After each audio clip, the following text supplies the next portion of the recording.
So here I am starting off some fussy cutting, and I just thought I would talk to you a little bit about some ways to make it a little bit easier for you.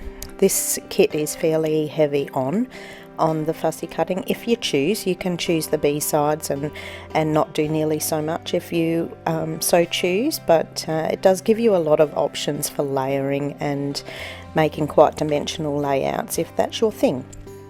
So here I'm just cutting out some free-form leaves out of some leftover space there that will be really good for filling gaps, and it just makes it nice and easy to add little bits of foliage here and there amongst your florals, and I just find that very handy to do, so that's what I've done there. I have worked out some ways to make it a bit easier, and I've got 5 tips for you.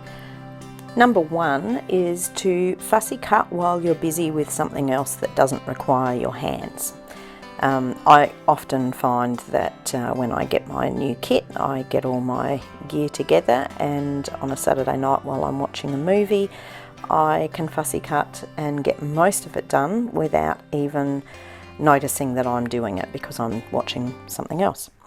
A friend of mine fussy cuts during Zoom calls for work, and that's how she gets half of her stuff done.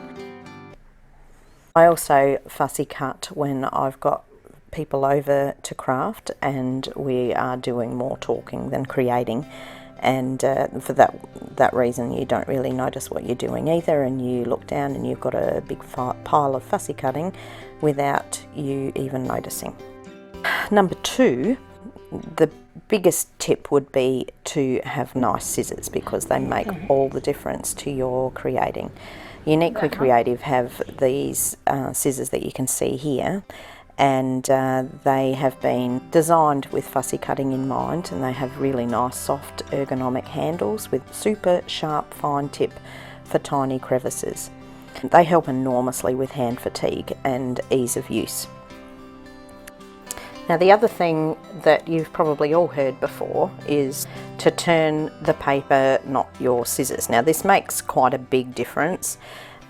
You can see a lot of the times that I'm cutting, I use the middle of the blade of the scissors and predominantly turn the paper and not so much the scissors. Now, there is exceptions to this, because if you are getting fine detailed cuts, sometimes to get the intricate little pieces you do turn the scissors, and it's totally fine to do that. But from what I've found, if you turn the paper and keep the cutting to the middle of the blade of your scissors, you are way more likely to get nice smooth cuts versus cuts that are ragged and jaggedy and uneven. So that's something to consider too. Number 3, this one is just a bit of advice, just a bit of something to keep in mind, is that you don't get put off by clusters of elements that overlap or touch each other. You can still use all of these elements, just focus on the uppermost top images when you're cutting out, and cut elements apart where they touch. These all get tucked under each other when you're creating anyway, and you can never see the bits that you cut apart from each other when they're like folded up and layered.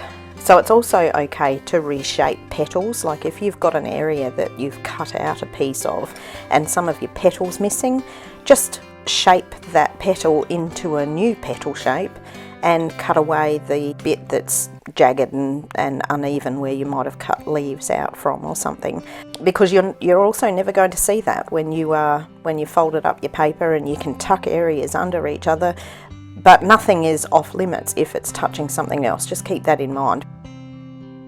And lastly, number 4 is to have a couple of containers nearby, one for all the thousands of tiny little pieces of scraps that you will find when you are fussy cutting, and the other one for the nice little pieces, just to keep them all in order and ready to use when you start crafting.